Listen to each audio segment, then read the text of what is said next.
तेरा जन्म हो गया गुरु महाराज। अब 14वां जन्म का ब्रह्म उपदेशक श्री श्री सतगुरुदेव महाराज स्वामी कल्याणी जी के रूप में हुआ, जिसके यहाँ काफी लोग ऐसे बैठे हैं जो उसके प्रत्यक्ष गवाह हैं, जिन्होंने उनके साथ समय गुजारा है। आज मेरी कोशिश है कि आज दोबारा से 40 साल पीछे वो कथा दोबारा घुमा दी जाए। क्यों? अच्छा लगेगा ना? एक भक्त ने मेरे को ये प्रश्न किया था कि गुरु महाराज, पुराने भक्तों को तो हमारे गुरु महाराज के बारे में पता है, लेकिन हम नए बच्चे हैं, हमें तो कुछ पता ही नहीं है। कुछ ऐसा करो ना कि हम भी अपने गुरु महाराज के बारे में जान पाए। उस ये भजन तो मैंने जब यहाँ दरबार में लगा था प्रकाश जी, कितने साल हो गए इस बात को? 7-8 साल हो गए, मतलब आइडिया सा 10 क्या साल। ये 10 साल पहले भजन लिखा गया था, लेकिन गाने के मौके अब लग रहे हैं। तो उस भक्त की इच्छा मेरे को बड़ी अच्छी लगी, तो मैंने उस पर पूरा खोज किया भाई क्यों ना फिर ढंग से ही सुनाया जाए, ढंग से ही सुनाया जाए। फिर तो अगर सुनाना ही है तो फिर एक जन्म की क्या सुनानी, फिर तो शुरू से उठाओ। तो आज ये 4था-5वां सत्संग है गुरु महाराज के सत्संग, इस गुरु महाराज के जन्मों की कथा आप सुन रहे हैं। और आज इसके साथ ही हम 14वें जन्म की कथा प्रारंभ करते हैं।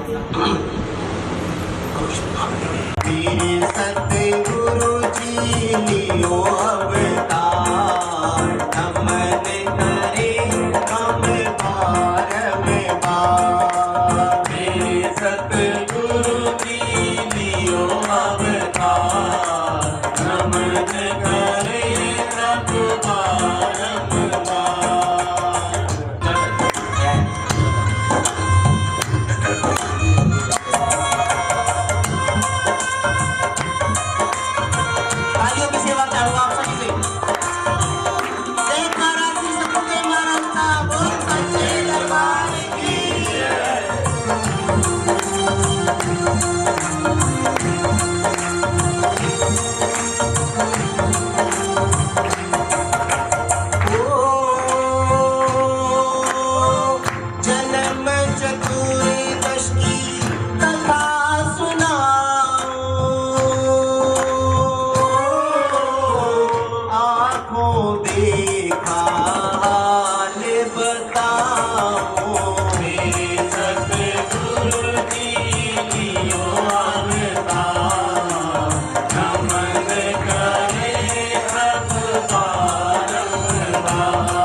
भाई से भरे परिवार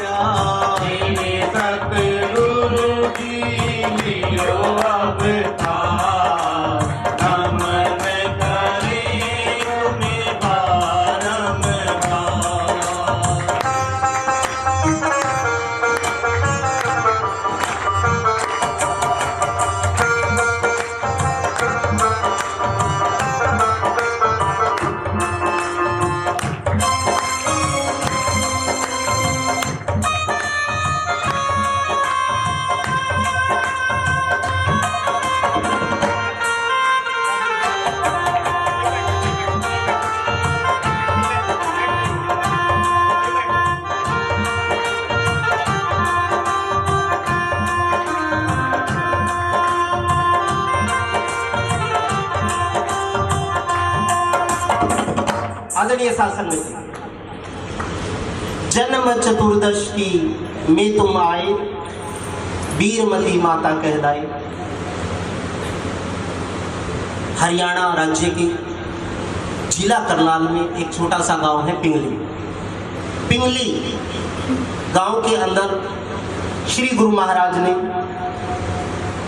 जन्म लिया। उनके घर के अंदर बहन और भाई से भरा हुआ परिवार था। जो उनकी माता का नाम था, उनका नाम था वीरमती। ज्येष्ठ संतान उनको पुत्र हुआ, और जब पुत्र हुआ तो उनके पिता ने ऐसे गोदी में उठा करके क्या कहा,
कथा के अंदर कुछ ऐसे भेद खुलेंगे कि जो 20-20 साल से आ रहे हैं गुरु दरबार में, उनको भी इस बात का नहीं पता हुआ। जब पिता ने गोदी में अपने बच्चे को उठाया और कहने लगे कि मेरा पुत्र धर्म का पालन करने वाला होगा, इसीलिए आज से मैं इसका नाम धर्मपाल रखता हूँ। गुरु महाराज का जो उनका ओरिजिनल नाम था वो धर्मपाल था। हाँ जी।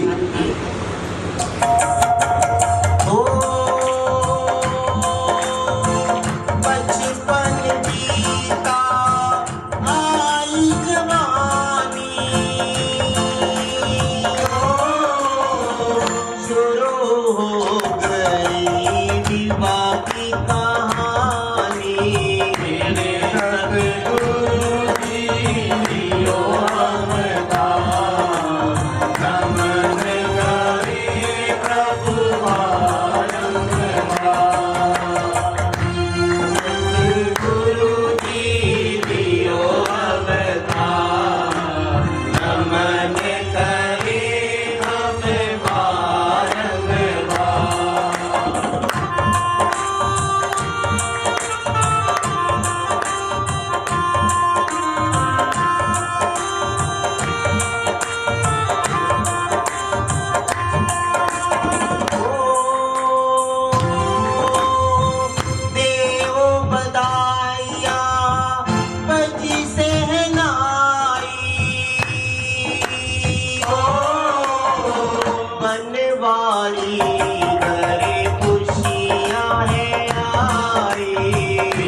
बचपन कैसे बीत गया पता ही नहीं चला।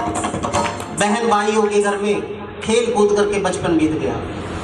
पहले हमारे बुजुर्ग कम उम्र में ही शादी कर दिया करते थे।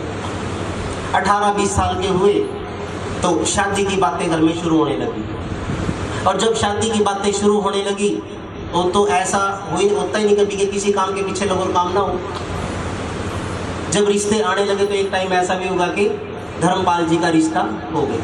रिश्ता क्या हुआ कि शादी की तारीख पक्की होगी और बारात कहाँ पहुंच गई? पानीपत के पास जनमाना गांव के अंदर।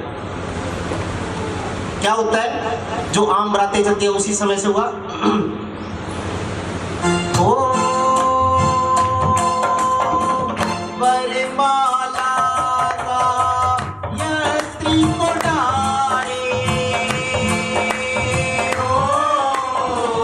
लिए साथ फेरे बचन निभारे, सतगुरु जी लियो अवतार, नमन करे हनुमान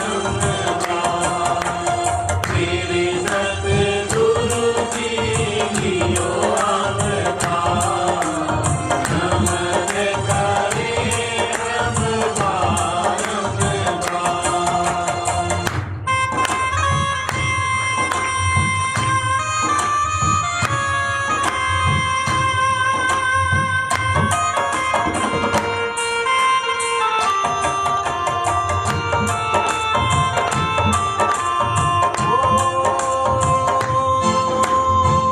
दीप जगाए फूल बरसाए,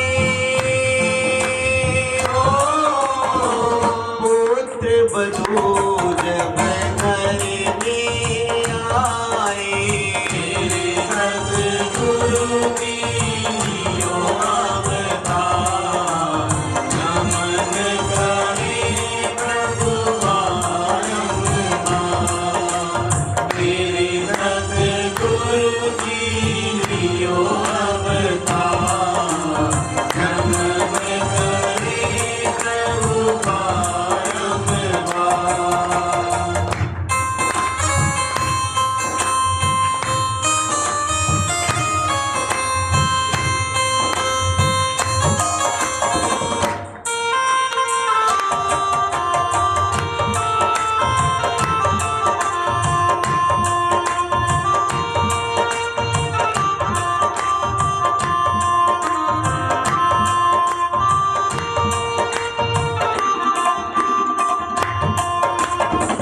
आदरणीय सासंगत जी, शादी हो गई, पुत्र वधू घर में आ गई, जिसका नाम गायत्री था, जो आज आपके और हमारे बीच में विराजमान है।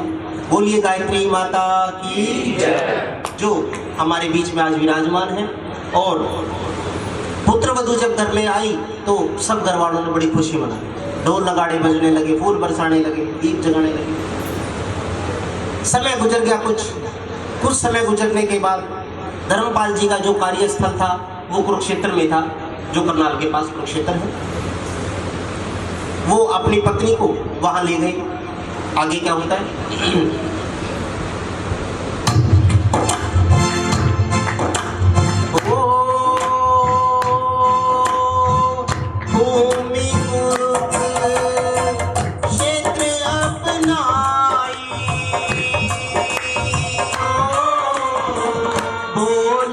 शरण में लगन लगाई, सतगुरु जी लियो अवतार, नमन करे प्रभु बारंबार,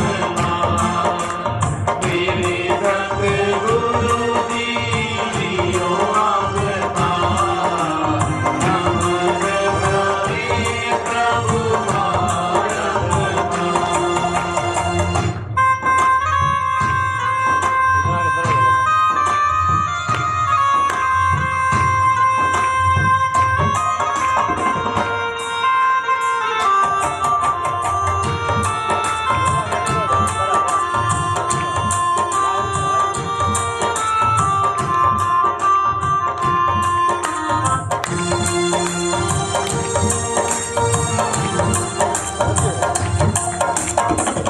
आदरणीय भक्त, कुरुक्षेत्र के अंदर दोनों पति पत्नी एक कमरा किराए पे ले लिया और वहां बड़े ही सुख और शांति के साथ रहने लगे।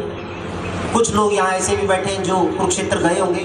कुरुक्षेत्र के बीच में ब्रह्म सरोवर के अंदर एक शिव मंदिर है और महाराज जो धर्मपाल जी थे वो वहाँ रोज जल चढ़ाने के लिए जाते थे अपनी पत्नी के साथ में या खुद अकेले। भोले की शरण में लगन लग गई। लेकिन प्रिय भक्तों, समय कई बार ऐसी करवट ले लेता है कि समझ में नहीं आता ये हो क्या रहा है। उस कमरे के अंदर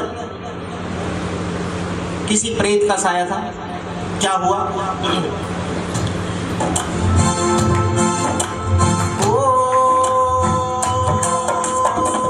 करवट समेटी ऐसी आई, प्रेत की छाया गायत्री पे आई।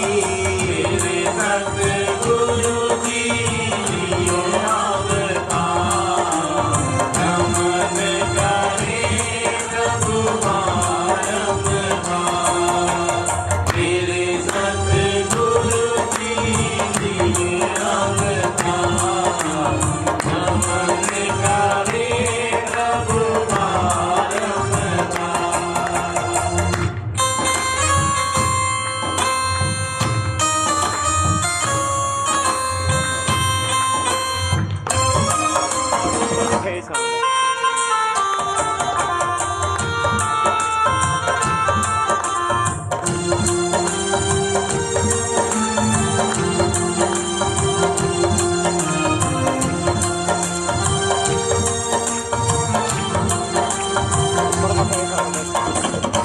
आदरणीय भक्तों, जब उनकी पत्नी के ऊपर एक प्रेत की छाया हो गई और उनका शरीर बेबस रहने लगा, बहुत ही ज्यादा उल्टे सीधे काम होने लगे गायत्री के साथ। अब जब पत्नी दुखी होती है तो पति भी उतना ही दुखी होता है। अब धर्मपाल जी एक आम आदमी की तरह कभी किसी बाबे के पास, कभी किसी फकीर के पास, कभी किसी संत के पास, कभी किसी के चरणों में, कभी किसी के चरणों में, कहीं तीर्थ धाम पे भटकने लगे। भटकते भटकते भटकते भटकते काफी समय गुजर गया, लेकिन कहीं से कोई आराम नहीं आया। प्रिय भक्तों, उल्टा गायत्री की जो तबीयत थी और ज्यादा बिगड़ने लगी। एक दिन शिव मंदिर के अंदर बैठे थे, ब्रह्म सरोवर के अंदर, और बैठे बैठे सोच रहे थे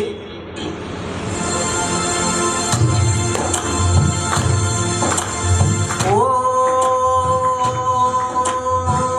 भयंकर दुख से आप है गुजरे, तबीयत पत्नी की कैसे सुधरे।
धर्मपाल जी मंदिर के अंदर बैठे हैं और रो रहे हैं, और इधर से भगवान की तरफ देख रहे हैं, शिवलिंग की तरफ, कि प्रभु अब तो आप ही सहारा है।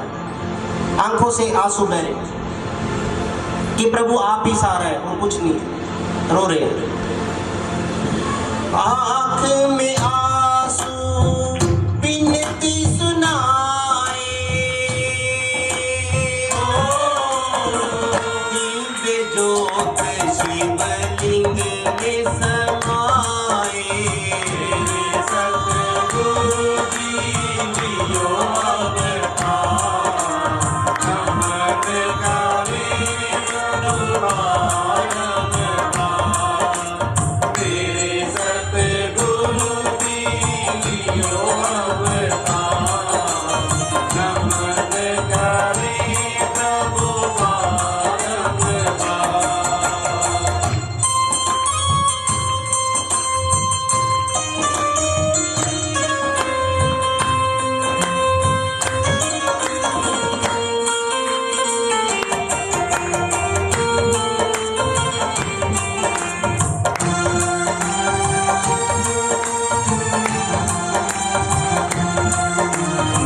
अंदर एक चमत्कार हुआ कि एक ज्योत शिवलिंग से उदित हुई, जो सिर्फ धर्मपाल जी को ही दिख रही थी। एक ज्योत उदित हुई और उसने एक ही शब्द कहा, अगस्तम। एक ही शब्द बोला उसने, अगस्तम, कि मेरा अनुसरण करो। और ये कह करके ज्योत आगे चलने लगी और पीछे पीछे उनके धर्मपाल जी चलने लगे। आगे क्या होता है, ज्योत कहाँ जा रही है,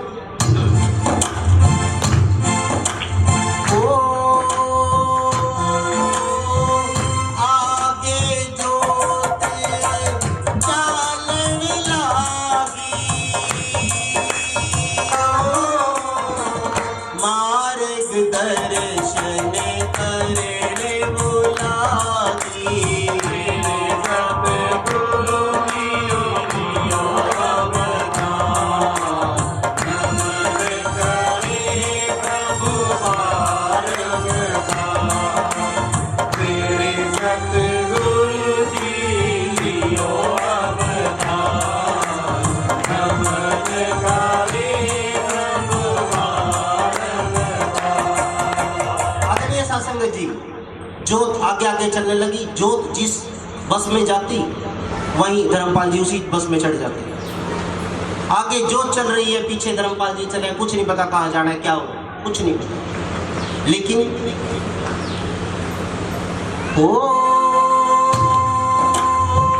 ज्योत ले गई पुष्कर राजा।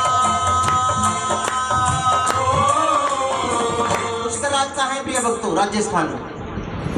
राजस्थान में अजमेर के पास है पुष्कर, जो वहां ले गई धर्मपाल जी। और वहां से भी कहां ले गई, जहां नागफणी पर्वत है। कुछ भक्तियां ऐसे बैठे हैं जो जिन्होंने उस गुफा के दर्शन किए। एक बार थोड़ा सा हाथ ऊपर करोगे, किस किस ने दर्शन कर रखे? हाँ, है कुछ लोग। और भगवान ने चाहा कि 19 नवंबर को दोबारा से फिर यात्रा जारी आप लोगों के सहयोग से, और दोबारा से 4 ज्योतिर्लिंग महाकालेश्वर, भीमाशंकर, घुश्मेश्वर और त्र्यंबकेश्वर, 4 ज्योतिर्लिंग और 5वां पुष्कर राज, जो गुरु महाराज का तपोस्थली रही।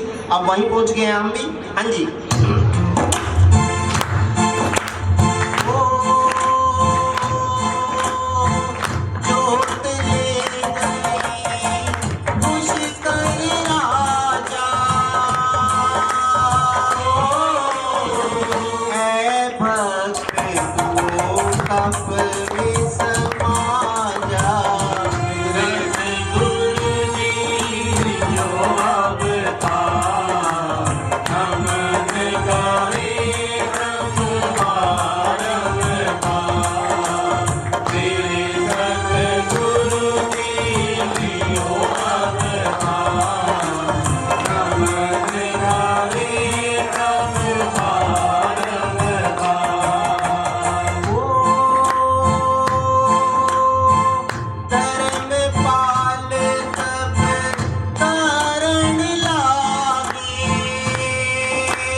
आदरणीय शासन में धर्मपाल जी नागफणी पर्वत पर पहुंच गए।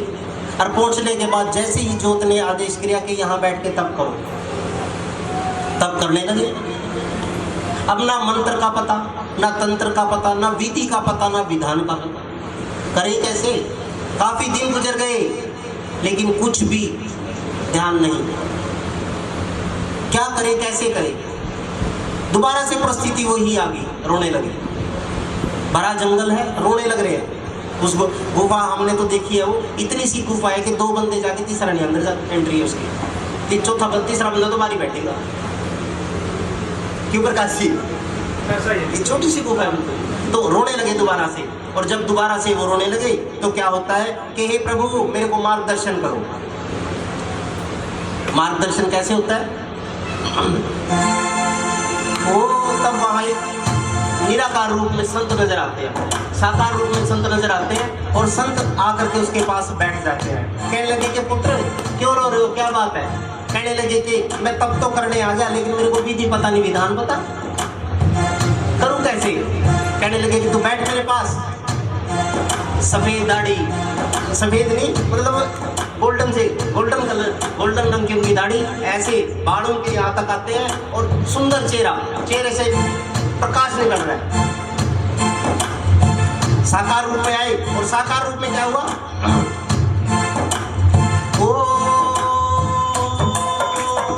अगस्त्य ऋषि को गुरु बनाया, ज्ञान का सागर उन्हीं से है पाया। मेरे सद्गुरु जी लियो अवतार, नमन करे प्रभु बारंबार। मेरे सद्गुरु जी लियो अवतार, नमन करे प्रभु बारंबार।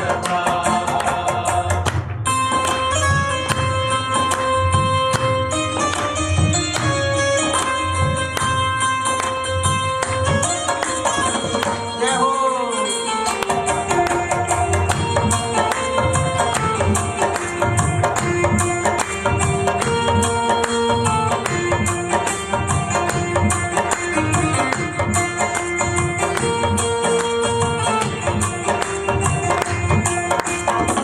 आदरणीय शासन में कथा घूम करके उनके दुर्वासा अवतार पे चली गई।